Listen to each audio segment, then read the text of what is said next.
Assalamualaikum warahmatullahi wabarakatuh. My name is Andi Arisana, and today I would like to share with you all about the formulation of hypothesis. First, the definition of hypothesis. A hypothesis is a tentative statement about the relationship between two or more variables. It is a specific, testable prediction about what you expect to happen in a study. Variables in hypothesis. Hypotheses propose a relationship between two or more variables. The variables is an independent variable and dependent variable. What is independent variable? Independent variables is something the researchers changes or controls. And then a dependent variables is something the researchers observe and measures. For example, daily apple consumption leads to fewer doctor's visits. In this example, the independent variables is apple consumption, the assumed cause, cause the dependent variables is the frequency of doctor's visits, the assumed effect. Second, the hypothesis in the scientific method. In the scientific method, whether it involves researchers in psychology, biology, or some other area, a hypothesis represents what the researchers think will happen in experiment. The scientific method involves the following steps, such as from forming a question, performing background research, creating a hypothesis, designing an experiment, collecting data, analyzing the results, drawing conclusions, and the last is communicating the results. The hypothesis is a prediction, but it involves more than a guess.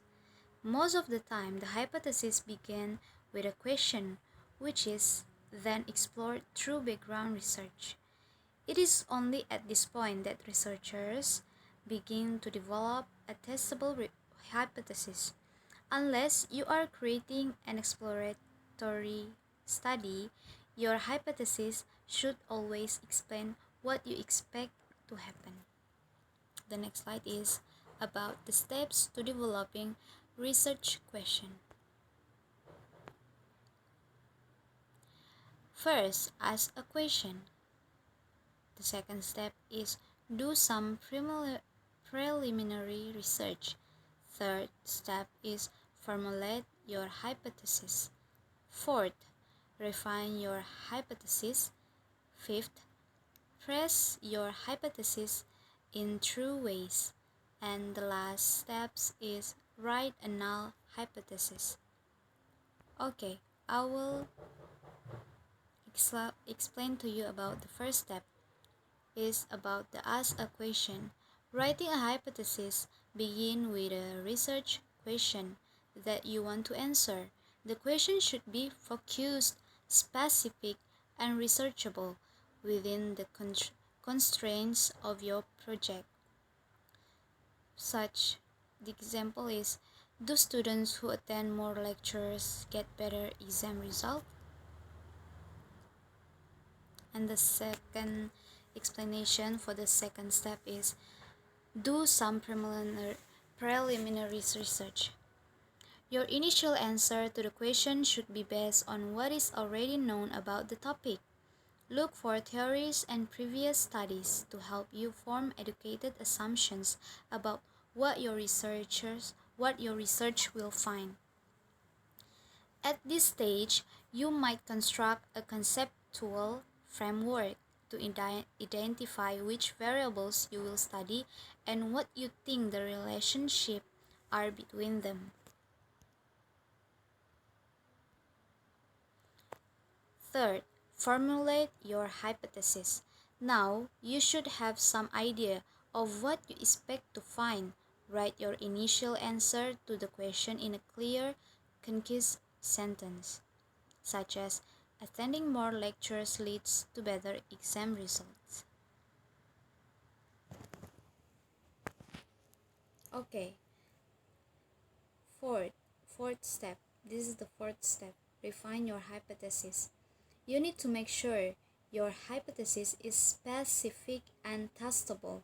There are various ways to phrasing a hypothesis, but all the terms you use should have a clear definitions, and the hypothesis should contain the relevant variables, the specific grouping studied, the predicted outcome of the experiment or analysis. Fifth, phrase your hypothesis in three ways. To identify the variables, you can write a simple prediction in if-then form. The first part of the sentence states the independent variable, and the second part of states the dependent variable. If a first-year student start attending more lectures, then their exam scores will improve. That's the example. In academic research, hypotheses are more commonly phrased in terms of correct correlations of effect, where you directly state the predicted relationship between variables. The number of lectures attended by first-year students has a positive effect on their exam score. That's the example in academic research. And then the next is, if you are comparing two groups, the hypothesis can state what differences you expect to find between them. The example hypothesis, like first-year students who attend most lectures will have better exam scores than those who attend few lectures. Okay, the next explanation is, the last step is write a null hypothesis. If your research involves statistical hypothesis testing, you will also have to write a null hypothesis. The null hypothesis is the default position that there is no association between the variables. The null hypothesis is written as HO, while the alternative hypothesis is H1 or HA. H0, the number of lectures attended by first-year students have no effect on their final exam scores. H1, the number of lectures attended by first-year students has a positive effect on their final exam scores. Okay, the next explanation about the example of hypothesis.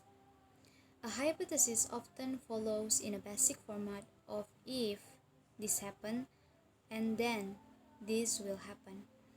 One way to structure your hypothesis is to describe what will happen to dependent variable if you make changes the independent variables. The basic format might be if these changes are made to certain independent variable, then we will observe a change in a specific dependent variable. This is a few examples. Students who are breakfast will perform better on a math exam than students who do not eat breakfast. And then students who experience test anxiety prior to an English exam will get higher scores than students who do not experience test anxiety. Motorists who talk on the phone while driving will be more likely to make errors on a driving course than those who do not talk on the phone. Okay, I think that's all from me. Thank you for your good attention. Wabillahi taufiq wal hidayah. Wassalamualaikum warahmatullahi wabarakatuh.